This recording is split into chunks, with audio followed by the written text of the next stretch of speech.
Chapter 36. The stealer in the night tore the leg off a chicken and stripped the flesh with his teeth. He grimaced. The bird wasn't properly cooked, and the meat was red and bloody close to the bone. He glared at the gang member who had been responsible for cooking the chicken, which had been stolen from an outlying farm the night before. "Harold, this bird is raw," the stealer snarled. "Where did you learn to cook?" Harold, a black-haired, heavy-set man, returned his glare sullenly. "Never said I was a cook," he replied. He'd spitted the bird on a green branch and suspended it over their fire.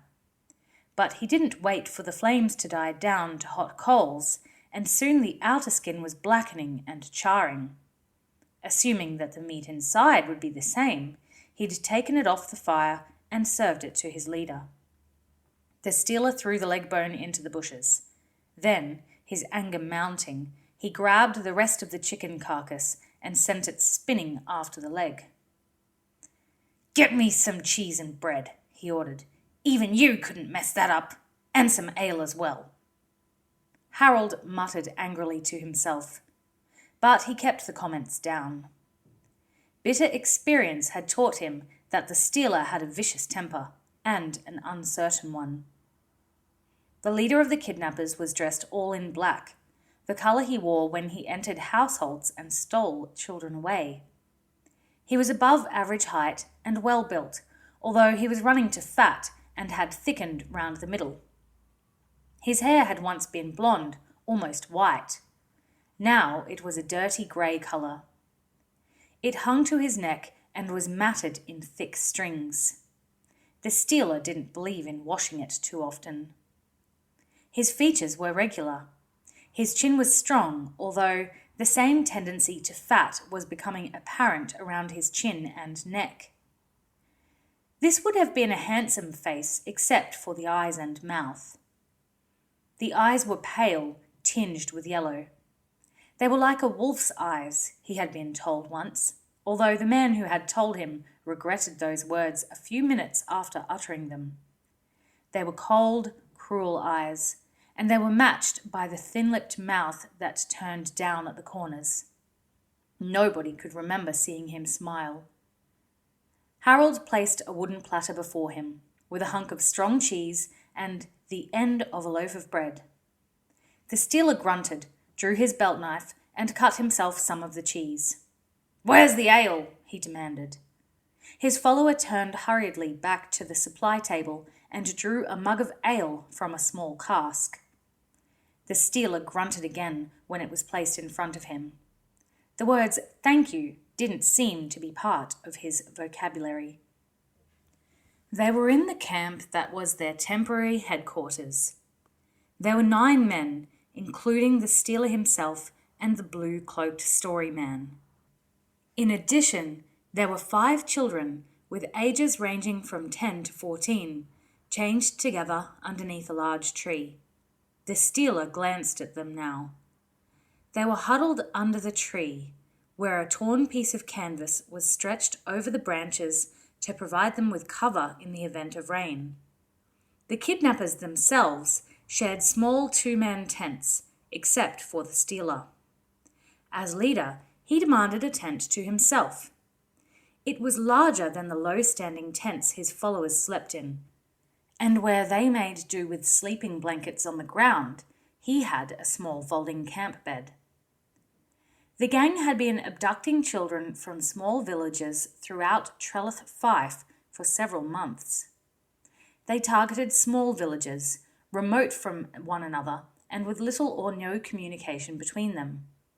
That way, by the time one village where a child had gone missing found out that there were others in the same fief where a similar thing had happened, the stealer and his men would be long gone. The system he'd devised worked admirably. The storyman entered a village, gained the trust of the local children, and targeted a child for kidnapping. He selected boys or girls who were mistreated by their parents. That way, when they disappeared, they were usually assumed to be runaways. Their parents might search for them, but there would be no organised hue and cry. Once he'd engaged the children in a village and selected a target, the storyman changed tack. His stories, at first amusing and entertaining, took on a darker, more sinister nature.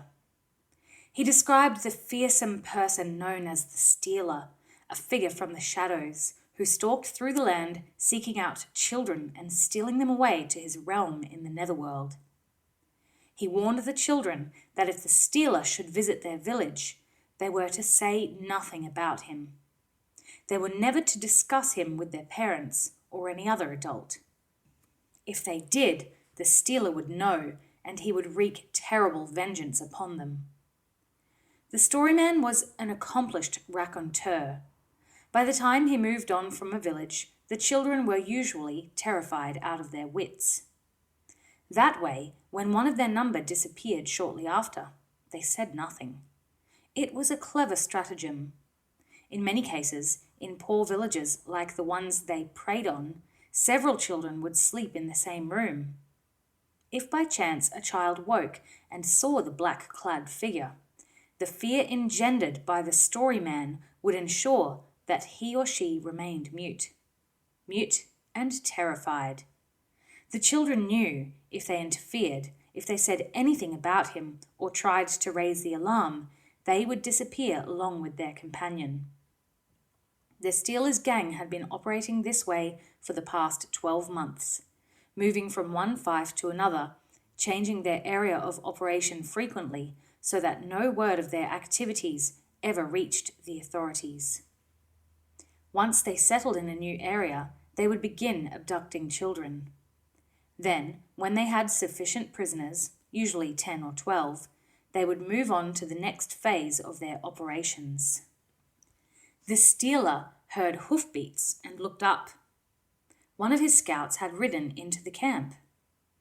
The man was dressed in a patched farmer's smock and wore a shapeless felt hat. He would pass virtually unnoticed in any of the villages or hamlets the gang had passed through. He looked around, saw the Stealer sitting hunched at his table, and strode across to him. "We may have trouble brewing," he said briefly. He sat down opposite his leader and turned to yell at the man who had served the Stealer. "Harold, get me some ale here." Harold mumbled to himself, but he moved towards the cask and selected a mug from the table. There was a distinct ranking order in the gang, and he was close to the bottom of it. The Stealer frowned. "Where?" he asked. The scout held up a hand for him to wait while Harold handed him a mug of ale, foam slopping over the brim. The scout didn't seem to care. He upended it and drank thirstily, then slammed the mug down with a satisfied grunt. "Esselden," he said, and belched. The Stealer frowned. They'd hit Esselden recently. He glanced towards the group of prisoners under the tree, trying to pick out the one he'd abducted from that village. But after they'd been operating for a few weeks, the faces all blurred, and he couldn't be sure which one it was. The fear that the storyman struck into the hearts of the village children was usually enough to prevent any mention of the Stealer reaching the ears of their parents. Usually.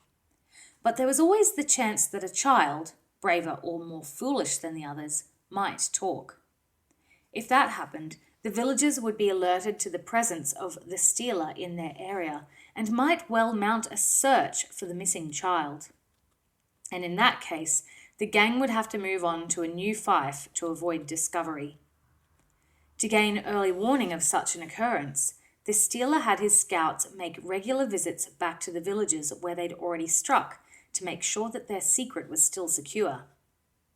In Esselden, apparently, someone had been talking. "Maybe nothing," the scout continued, "but there's a young girl been asking questions." "One of the locals?" the Stealer asked. The other man shook his head. "No, she's travelling through with her da. He's looking for work, and they've been staying at the inn. But I heard her quizzing one of the local kids about the storyman, and about the boy we took out of that village. She's learned nothing so far, but I thought you ought to know." The Stealer massaged his jaw between the thumb and fingers of his right hand. There was always the chance that one child might talk. And now it seemed his extra precautions in sending the scout back to check things in Esselden had proved worthwhile. "I think we'd better let this girl know what happens to people who ask awkward questions," he said thoughtfully. Then he turned and shouted towards the group of men sitting on the grass around the campfire. "Benito, come here. I've got a job for you." Yes, he thought, Benito was the one to send. He had been injured in a fight some years before, struck by a blow to the throat that left his voice little more than a harsh whisper. Benito was bitter and angry about the injury, and he was usually only too glad to undertake the task of frightening any child who disobeyed the storyman's instructions. He walked to the table now, touching one knuckle to his forehead in a sign of respect for the gang leader. "What is it, Jefe?" he asked, using the Iberian term for boss or chief. Benito's Iberian accent overlaid the harsh whisper of his voice. The combination was usually enough to frighten any child. "There's a girl in Essendon asking questions. Robert here can tell you what she looks like and where to find her," the Stealer told him, indicating the scout. "Go in there tonight and frighten her off. Or kill her," he added carelessly. The cruel smile stole over Benito's swarthy features. "That would be my pleasure, Jefe,"